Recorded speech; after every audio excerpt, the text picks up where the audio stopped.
नमस्कार, स्वागत है आपका राजस्थान संवाद में। राजस्थान की सियासत में एक बार फिर से गर्मा गर्मी और तनातनी का माहौल बढ़ गया है। एक बार फिर से राजस्थान की कांग्रेस में वापस से तनातनी शुरू हो गई है और ये तनातनी इस बार एक बड़े लेवल पे शुरू हुई है।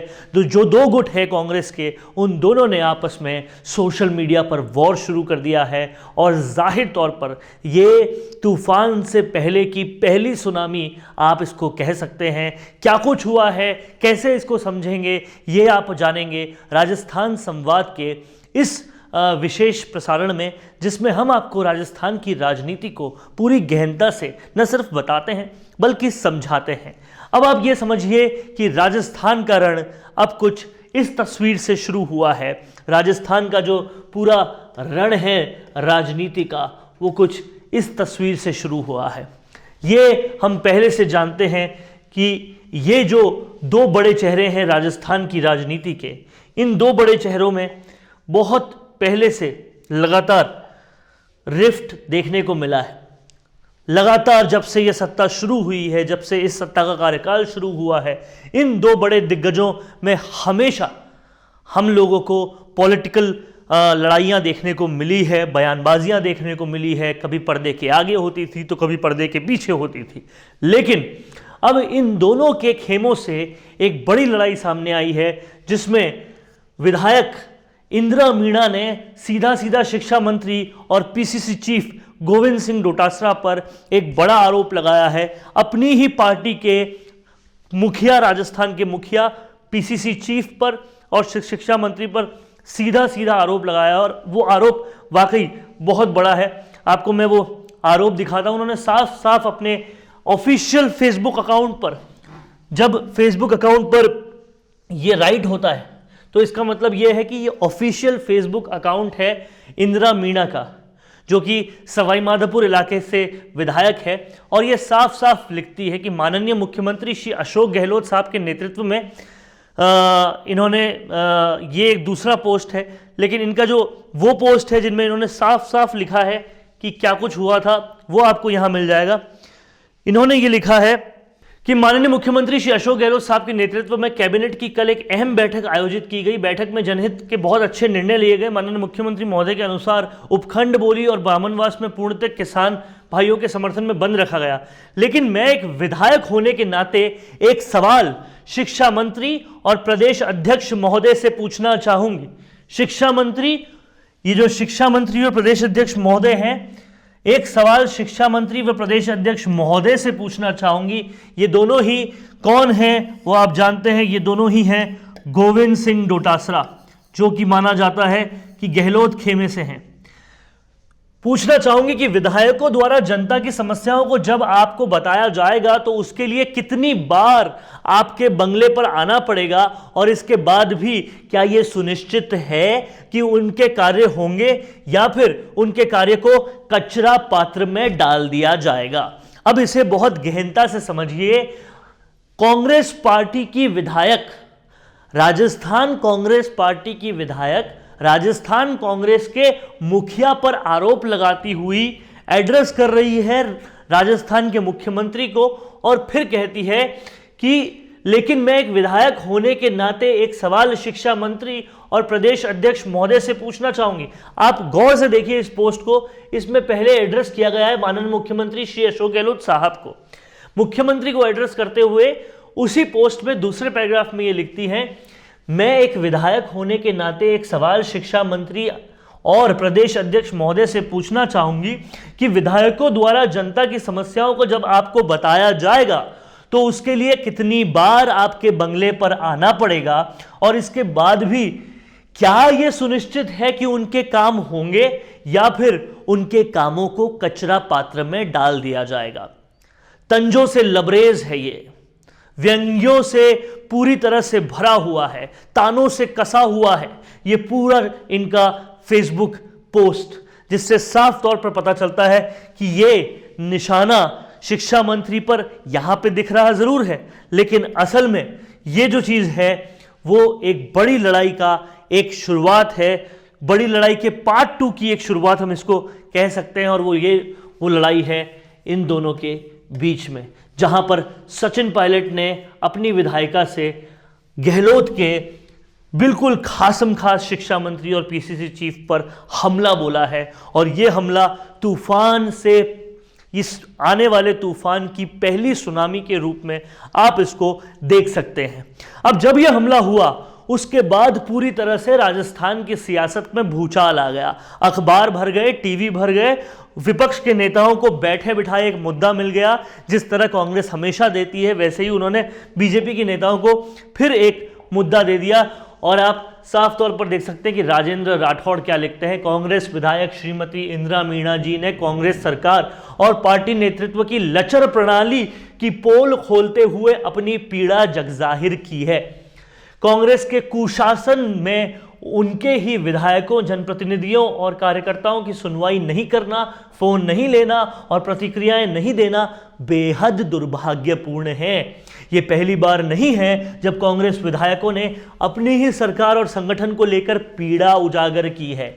इससे पूर्व भी कई विधायक सुनवाई नहीं होने की शिकायतें कर चुके हैं। याद कीजिए, ये वही एपिसोड है जो एक वक्त पर विश्वेंद्र सिंह कह रहे थे। ये बिल्कुल वही एपिसोड है जो एक वक्त पर रमेश मीणा बोल रहे थे कि ब्यूरोक्रेसी हमारी नहीं सुनती, हमारे बात नहीं सुनी जाती, मंत्री जी भी हमारी बात नहीं सुनते। कहीं ना कहीं वही चीज़ रिपीट की गई है। इस सरकार में जब विधायक की सुनवाई नहीं की जा रही तो अंदाज़ा लगाया जा सकता है कि आम जन की समस्याओं का क्या हाल होगा। ये भाजपा को बैठे बिठाए सीधा सीधा मुद्दा मिल गया है। मेरा मुख्यमंत्री श्री अशोक गहलोत जी से आग्रह है कि वो कांग्रेस पार्टी की अंतर्कलह और खींचतान का ठीकरा भाजपा पर फोड़ने की बजाय अपने विधायकों की मन की बात सुनने का कष्ट करें। यानी कि कहा जा सकता है कि कांग्रेस अपनी कब्र खुद खोदने का काम शुरू कर चुकी है और कांग्रेस की अंतर्कलह की हदें कहां तक जा रही है ये इससे साफ तौर पर पता चल रहा है। और आप साफ तौर पर देखिए कि इसके बाद यहीं तक इंदिरा मीणा नहीं रुकी।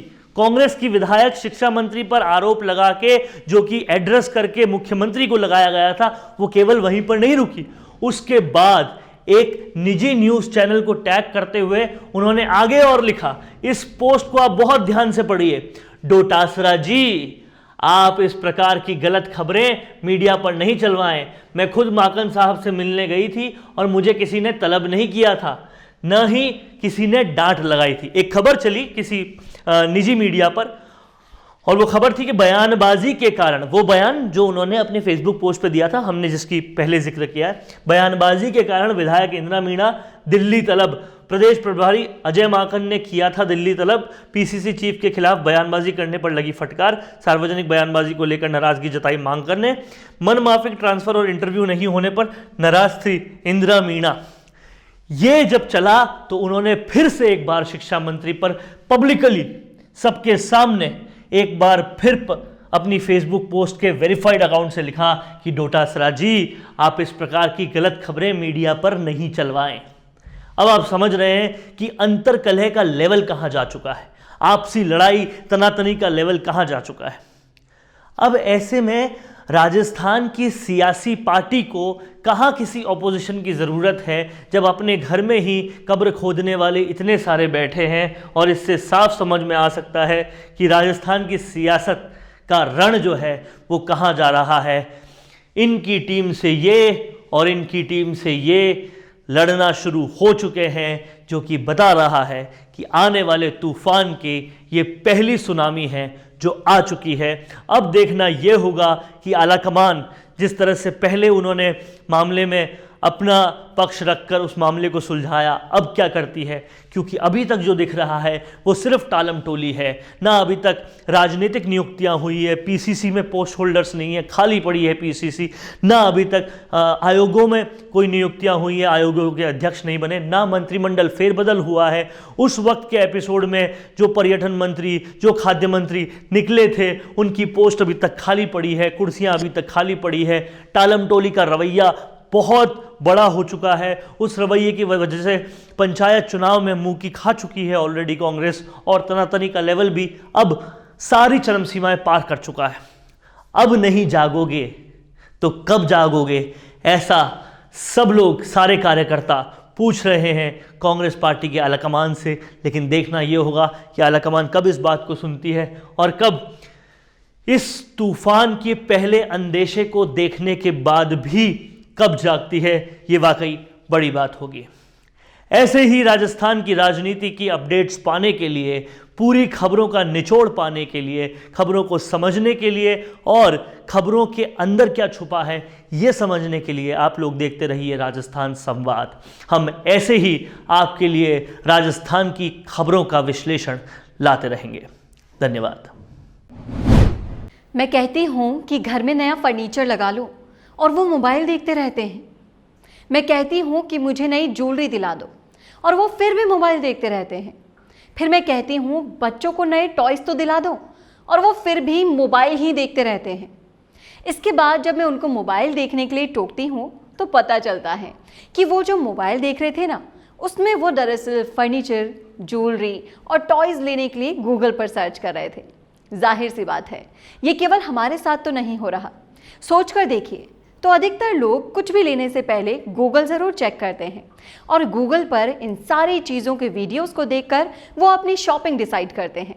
सिर्फ यही नहीं, गूगल भी वीडियो से बहुत ज़्यादा प्यार करता है, क्योंकि अगर आपकी वेबसाइट पर वीडियो एम्बेड है तो आपकी वेबसाइट खोज ज़्यादा दिखने के चांसेस 53% तक बढ़ जाते हैं।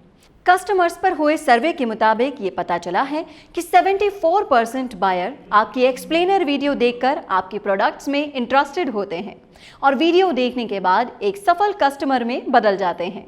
तो फिर अब इंतजार कैसा? अपने बिजनेस को लाइए वीडियो प्लेटफॉर्म पर और बढ़ाइए अपने sales. For all types of digital video marketing, Mishi Media Solutions is a one-stop solution where you fulfill all of your needs of digital video marketing. Mishi Media Solutions is creating your digital presence at affordable prices.